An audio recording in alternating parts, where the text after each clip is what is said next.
Bismillahirrahmanirrahim. Assalamualaikum warahmatullahi wabarakatuh. Berita Al-Hijrah 12 Ramadan 14 April bersama saya Ardi Herman Marzi dan berikut tajuk utama untuk malam ini.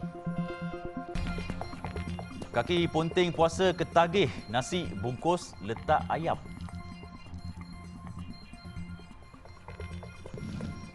Juga pesara berputih mata 1.19 juta ringgit melayang.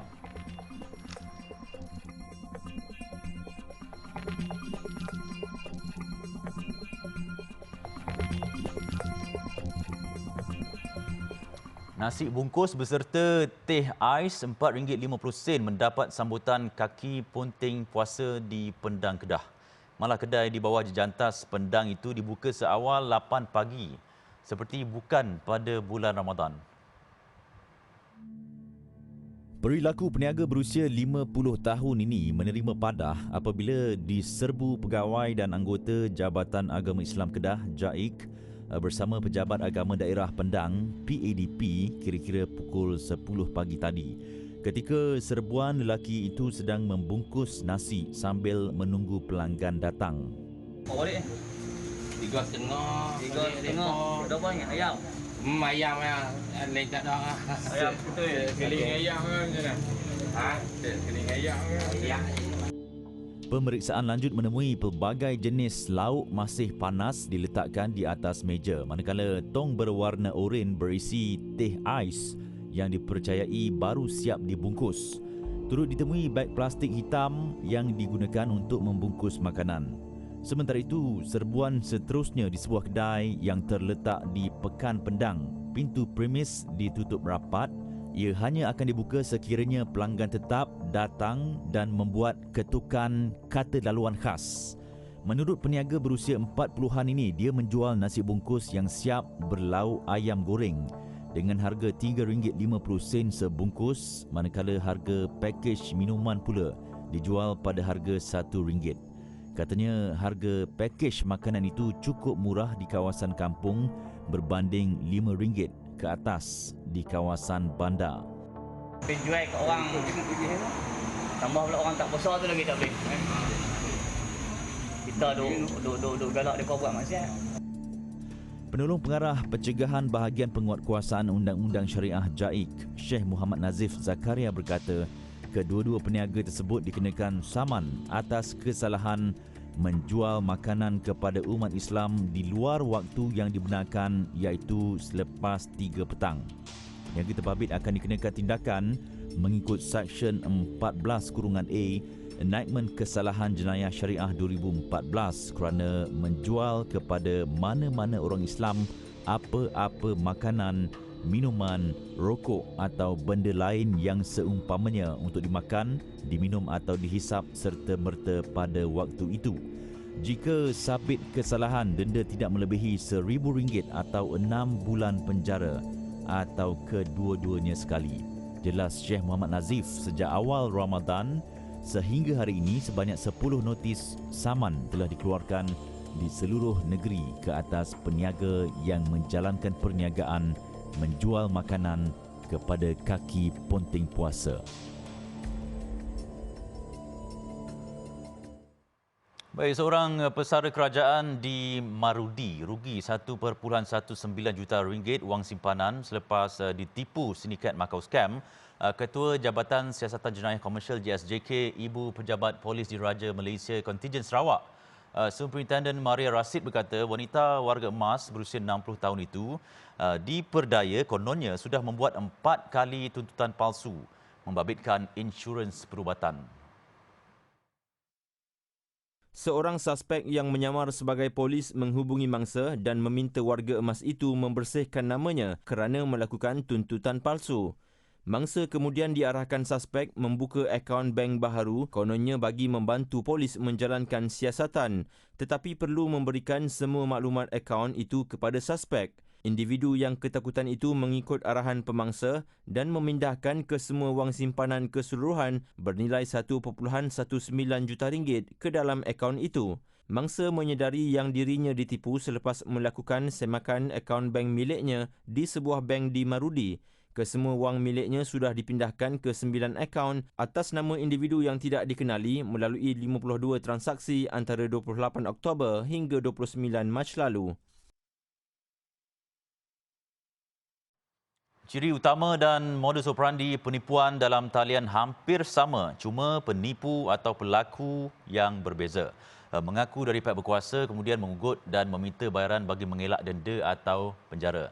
Justru penganalisis jenayah Kamal Effendi Hashim berkata mana-mana individu khususnya warga emas yang menerima panggilan daripada pihak tidak dikenali dan diminta untuk memindahkan sejumlah wang ke satu akaun yang lain, individu tersebut dinasihatkan untuk tidak memanjangkan perbualan dan terus memutuskan panggilan bagi mengelak daripada menjadi mangsa.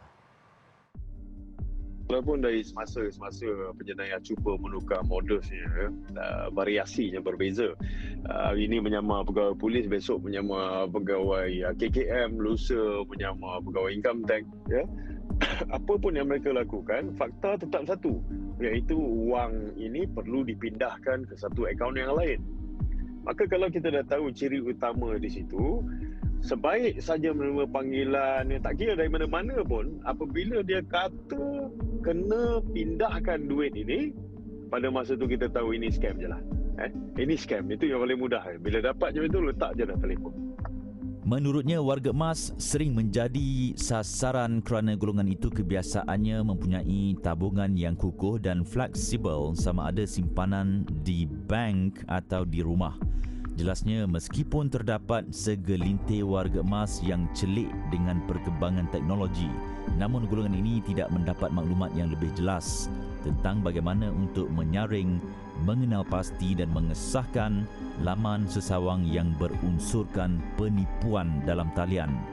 Beliau juga berpandangan untuk membendung jenayah dalam talian melalui kaedah menggubal undang-undang yang berlandaskan emosi rakyat semata-mata adalah tidak relevan.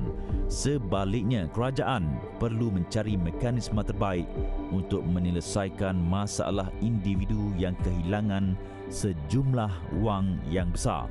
Ada permintaan atau pandangan yang mengatakan hukuman terhadap bersalah ini terlalu longgar. Yang ini, yang cakap longgar ni berdasarkan emosional. Sebenarnya apa yang kita boleh perbaiki ialah bagaimana untuk mengurus orang yang menjadi mangsa. Bagaimana mangsa ini dapat balik duit itu, walaupun masuk ke akaun pihak ketiga, tapi mereka ada mekanisme untuk mendapatkan wang tersebut. Nah, ini yang wajib kita fikirkan. Jelas beliau lagi, terdapat 3 jenis mangsa jenayah dalam talian membabitkan Macau scam, penipuan pinjaman, pelaburan, love scam dan seumpamanya, iaitu mangsa keadaan atau secara rambang, mangsa yang telah disasarkan oleh penjenayah berdasarkan latar belakang mangsa seperti umur dan pendapatan, serta mangsa yang mempunyai latar belakang pendidikan yang tinggi atau kerjaya yang kukuh namun tetap menjadi mangsa. Justru sekiranya menerima panggilan yang mencurigakan, orang ramai boleh menghubungi CCID Scam Response Center di talian tetera atau WhatsApp ke CCID Info Line di talian 013 2111 222. Bekas Ketua Pegawai Eksekutif CEO sebuah kolej di Jengker mengaku tidak bersalah di Mahkamah Session Kuantan atas 2 pertuduhan menerima suapan berjumlah RM5,000 bagi tujuan mengeluarkan sijil dan transkrip 8 tahun lalu, dan jika sabit kesalahan, Amran Mustafa 58 tahun berdepan penjara maksimum 20 tahun. Tertuduh didakwa menerima rasuah RM5,000 daripada Muhammad Izhar Ismail melalui pengurus sebuah syarikat, Nora Lira Ismail, sebagai upah untuk mengeluarkan sijil dan transkrip program asasi sains di kolej terbabit tanpa mengikut prosedur pembelajaran yang betul. Perbuatan itu didakwa dilakukan di sebuah bank Cawangan Jerantut pada 21 dan 24 Oktober 2015. Tertuduh didakwa mengikut Seksyen 16(A) Akta Suruhanjaya Pencegahan Rasuah Malaysia SPRM 2009 yang boleh dihukum di bawah Seksyen 24 Akta yang sama. Kes akan disebut semula 17 Mei depan.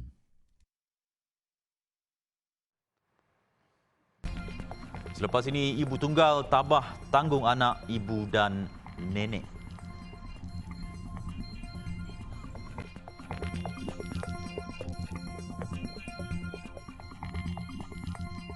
Persatuan Pengguna Islam Malaysia PPIM berganding tenaga dengan Otai Group Malaysia mengadakan konvoi agihan zakat dan menyantuni asnaf di 6 negeri. Melalui program itu, peruntukan zakat berjumlah RM420,000 akan diagihkan kepada 1,200 asnaf dan 28 masjid di negeri terlibat. Agihan akan dilakukan dekat Perak, Pulau Pinang, Kedah, Perlis, Kuala Lumpur dan Selangor. Pengasas Otai Group Malaysia, Dr. Suhaimi Abbas berharap program ini dapat membawa lembaran baru khususnya kepada rakyat yang sedang dalam memulihkan ekonomi masing-masing.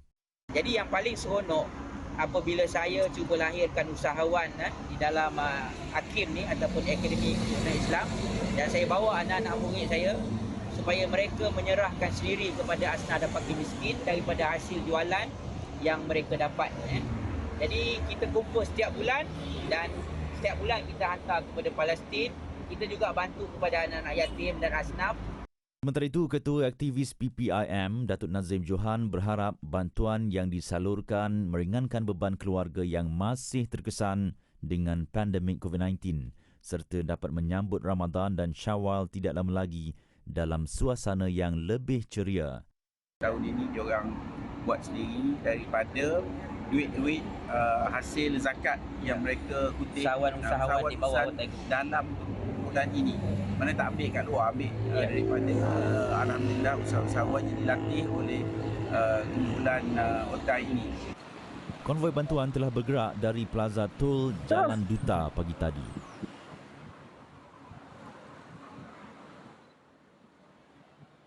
100 anak yatim dari 2 rumah kebajikan diraikan pada majlis berbuka puasa amal Nur Kasih Ramadan yang dianjurkan Mardiah Hotel and Suites MHS bersama Yayasan Abadi di Shah Alam malam semalam. Pengarah Yayasan Abadi Muhammad Ehsan Fadli Chehmin berkata, acara tahunan ini diadakan bagi menceriakan anak-anak yatim serta mencari keberkatan Ramadan. Kita harap dengan sumbangan ini bukanlah dapat impak yang sangat tinggi, bahkan kalau sekadar dapat memberi mengukir senyuman kepada anak-anak yatim, itu dah cukup memberi kesan yang sangat besar kepada kami. Kerjasama Mardiah Hotel dan Yayasan Abadi ini dijalinkan sejak 2019 sebagai memenuhi inisiatif tanggungjawab sosial korporat CSR kedua-dua pihak. Selain jamuan berbuka puasa, setiap anak yatim dari Rumah Anak Yatim Teratak Nur Barakah dan Rumah Anak Yatim dan Asnaf As-Salihin atau RIAS menerima duit raya RM100, manakala setiap rumah kebajikan mendapat RM1,000. Muhammad Ishan Fadli juga berharap kerjasama yang dijalankan Mardiah Hotel bersama Yayasan Abadi ini akan berterusan agar dapat membantu lebih ramai lagi golongan yang memerlukan.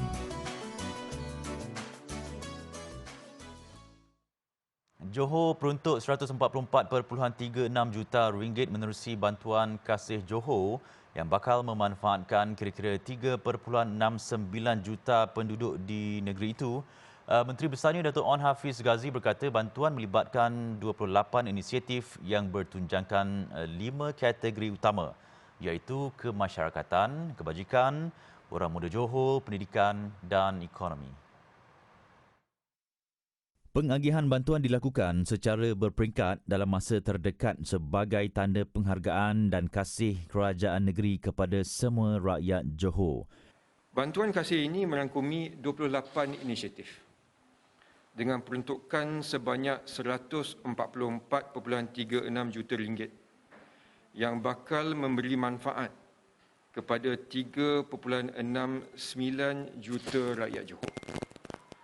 Menerusi kategori pertama iaitu kemasyarakatan, sebanyak 8 inisiatif digariskan dengan dana berjumlah RM34.16 juta diperuntukkan bagi menyantuni penduduk terkesan terdiri daripada golongan nelayan, penggerak masjid, pesara polis dan askar serta pekerja di sektor pengangkutan. Manakala sebanyak 44.76 juta ringgit disalurkan bagi kategori kebajikan, membabitkan 6 inisiatif yang bakal memanfaatkan kira-kira 103,800 orang, terdiri golongan miskin, warga emas, anak yatim dan pesakit kronik. Dalam pada itu, kerajaan negeri turut bersetuju menyalurkan bantuan kewangan setengah bulan gaji atau minimum RM1,000 kepada penjawat awam negeri itu.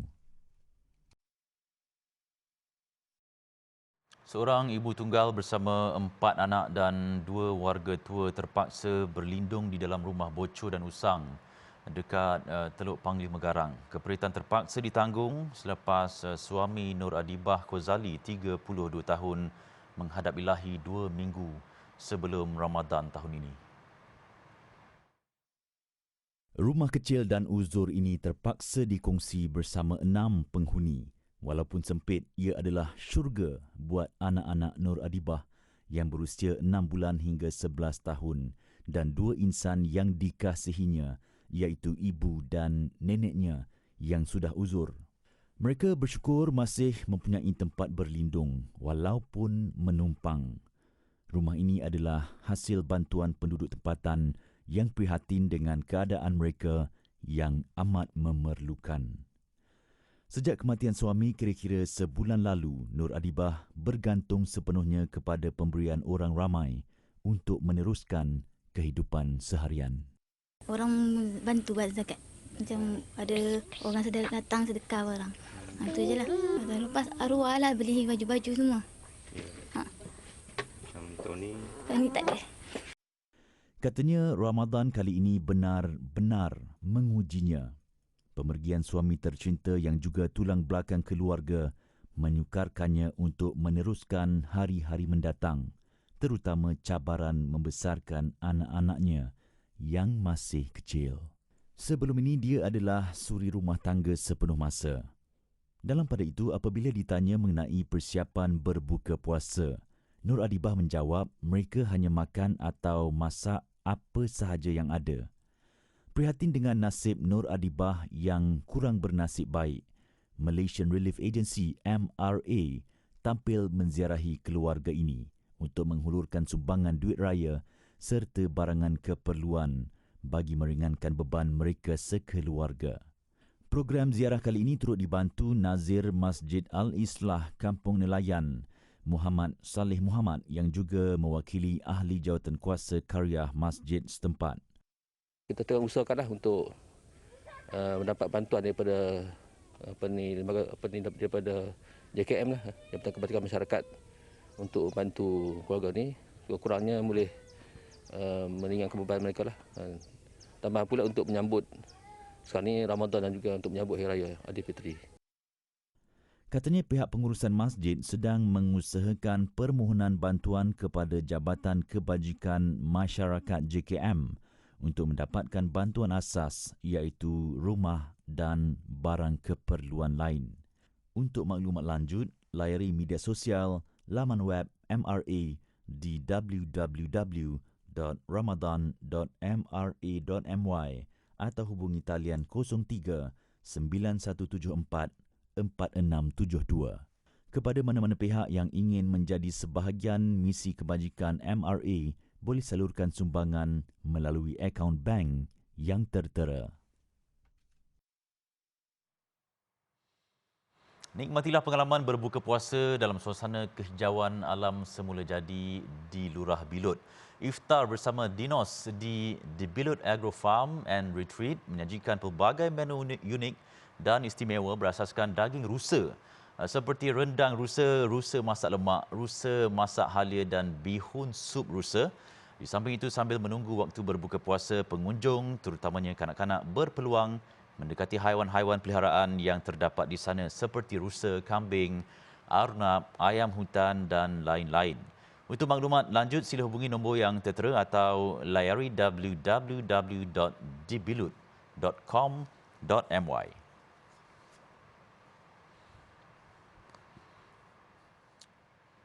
Berehat seketika, selepas ini Palestin terus bangkit pertahan hak. Lebih banyak kilang memproses latex akan dibina di kawasan koridor latex Pantai Timur KLPT bagi memudahkan kilang pengeluaran sarung tangan getah memperoleh bekalan mentah. Menteri Perusahaan, Perdagangan dan Komoditi Datuk Zuraida Kamarudin berkata ketika ini kebanyakan kilang masih bergantung kepada penggunaan getah sintetik. Berikutan pengeluaran latex tempatan masih belum mencukupi. Menurut Datuk Zuraida, kewujudan KLPT yang melibatkan Kelantan, Terengganu dan Pahang bertujuan memastikan industri sarung tangan getah dalam negara mempunyai bekalan latex yang cukup. Kalau kita untuk buat rubber glove saja cukup. Tapi sekarang ni lah oleh kerana kita melihatkan teknologi ni ataupun persediaan menghala kepada sustainability dan green technology tadi untuk biodegradable, so boleh kita fokuskan kita punya latex corridor yang tadi di East Coast latex corridor untuk menghasilkan latex dan supply untuk rubber glove. Beliau ditemui selepas melawat kilang Meditech Gloves Sendirian Berhad di Nilai Negeri Sembilan. Katanya lagi permintaan untuk sarung tangan getah negara meningkat sehingga lebih 25% didorong oleh suasana pandemik COVID-19 yang dihadapi di seluruh dunia. Sehubungan itu, beliau berpendapat permintaan terhadap sarung tangan getah tetap akan meningkat berikutan trend orang ramai yang kini amat mengambil berat tentang kesihatan dan kebersihan. Selain penggunaan sarung tangan getah sudah menjadi kebiasaan. Sementara itu, Ketua Pengarah Lembaga Getah, Datuk Dr. Zairosani Muhammad Noor berkata kerajaan menyediakan peruntukan membangunkan infrastruktur bagi pusat pengumpulan latex dan penggunaan teknologi bagi menggalakkan pekebun kecil menghasilkan latex dalam kuantiti yang banyak. Setiap kilo yang dihasilkan kita akan bagi insentif RM1. Bukan itu sahaja, kita akan bantu juga dari segi pemindahan teknologi untuk mereka ni boleh menghasilkan latex lebih lah menggunakan teknologi penorihan, peladangan dan sebagainya lah. Jadi apa kita punya cadangan ialah setiap tahun kita sasarkan untuk meningkatkan 20,000 tan. 20,000 tan sampai kita boleh capai lebih kurang 200,000 tan. 200,000 tan 50% daripada keperluan kita. Jadi itulah kita punya target dalam tempoh 5 tahun. Katanya ketika ini bekalan tempatan hanya mampu mengeluarkan 40,000 tan getah latex. Pengeluaran latex tempatan perlu ditingkatkan berikutan negara memerlukan 400,000 tan getah latex setahun. Laporan luar negara, ratusan rakyat Palestin di Ramallah mengadakan protes besar-besaran bagi menentang operasi serbuan rejim Zionis di Jenin dan Nablus sejak 5 hari lalu. Ia termasuk pembunuhan seorang peguam dan 2 remaja Palestin pada Rabu. Ratusan penunjuk perasaan berdemonstrasi berhampiran checkpoint tentera Zionis di utara Ramallah. Mereka membakar tayar dan mengibarkan bendera Palestin sebagai tanda solidariti. Menurut Kementerian Kesihatan Palestin, peguam yang terkorban dikenali sebagai Muhammad Hassan Muhammad Asaf, 34 tahun. Peguam hak asasi manusia itu maut setelah ditembak di bahagian dada oleh tentera Zionis. Manakala 2 lagi remaja ditembak mati hanya kerana didakwa melempar molotov koktail ke arah tentera penceroboh. Kematian terbaru ini menjadikan angka kematian rakyat Palestin meningkat kepada 17 nyawa sejak ketegangan memuncak Ramadan ini. Rejim Zionis sejak 5 hari lalu melancarkan operasi serbuan besar-besaran di Jenin dan Nablus, kononnya untuk memburu pengganas yang bertanggungjawab melancarkan serangan kelab malam di Tel Aviv baru-baru ini. Banjir di Durban, Afrika Selatan kini ragut lebih 300 nyawa. Hujan paling lebat dalam tempoh 60 tahun melanda bandaraya itu menjadikannya yang terburuk pernah direkodkan. Jurucakap Jabatan Pengurusan Bencana Wilayah berkata kesemua kematian itu direkodkan di wilayah KwaZulu-Natal. Situasi di wilayah tersebut amat buruk ketika ini. Hujan lebat berterusan menyebabkan berlakunya tanah runtuh yang mengakibatkan beberapa bangunan dan kediaman tertimbus. Beberapa buah jabatan juga runtuh. Pihak berkuasa tempatan kini menggesa darurat diisytihar di beberapa kawasan yang terjejas teruk. Angka korban dijangka terus meningkat berikutan masih ramai bangsa yang hilang dipercayai tertimbus tanah runtuh atau dihanyutkan arus banjir. Presiden Cyril Ramaphosa yang melawat kawasan bencana menggambarkan banjir itu sebagai malapetaka besar dan berikrar akan melakukan yang terbaik untuk membantu mangsa. Angka kematian akibat ribut tropika Maggie yang melanda Filipina pada hujung minggu lalu meningkat kepada 121 orang. Ia termasuk 81 mangsa yang tertimbus akibat tanah runtuh di bandar tengah Filipina. Jumlah kematian itu termasuk 118 orang di tengah Filipina dan 3 di selatan Filipina, kawasan yang mengalami banjir dan tanah runtuh besar akibat ribut tropika Maggie. Jurucakap Polis Negara di wilayah Visayas Timur berkata, sehingga Khamis 113 orang maut akibat tanah runtuh dan banjir di wilayah itu. Menurut beliau, 81 orang maut dalam tanah runtuh di Baybay City dan 31 lagi mangsa di bandar Abu Yok di wilayah Leyte dan 1 di wilayah Samar. 5 lagi mangsa masih hilang dan sekurang-kurangnya 236 penduduk cedera dalam ribut itu. Ribut tropika Maggie yang membadai Ahad lalu merupakan ribut tropika pertama tahun ini yang melanda negara Asia Tenggara itu, yang lazimnya dilanda kira-kira 20 taufan dan ribut setiap tahun. Kepulauan Filipina terletak dalam lingkaran taufan Pasifik, menjadikannya antara negara yang paling terdedah kepada bencana di dunia. Sekurang-kurangnya 29 maut dalam insiden bot terbalik di barat laut Sokoto, Nigeria. Bot yang membawa 35 penumpang itu cuba menyeberangi sungai Shagari sebelum ia tenggelam. Insiden kira-kira jam 8 pagi itu berlaku di Sungai Shagari, berhampiran kampung Gidan Madana. Kebanyakan mangsa terdiri daripada wanita, 5 kanak-kanak turut dilaporkan terkorban. Bot itu dipercayai terbalik setelah terlanggar sebatang pokok. Menurut Gubernur Negeri Sokoto, pasukan penyelam berjaya menyelamatkan 6 orang mangsa. Kesesakan penumpang dan ciri keselamatan yang rendah dipercayai punca bot itu mudah terbalik. Kesemua mangsa yang beragama Islam selamat dikebumikan pada jam 4 petang waktu tempatan. Bagi memastikan wanita Malaysia terus diperkasa, Perdana Menteri Datuk Seri Ismail Sabri Yaakob mengumumkan inisiatif seperti berikut. Pertama, penubuhan Majlis Wanita Negara. Kedua, pewujudan rang undang-undang anti gangguan seksual. Ketiga, bagi membantu wanita yang perlu menghadapi proses perceraian yang panjang, institusi hakim di bawah Mahkamah Syariah dimantapkan lagi. Baik, sekian Berita Al-Hijrah. Ikuti Berita Al-Hijrah di Facebook, Instagram, Twitter, YouTube dan juga TikTok.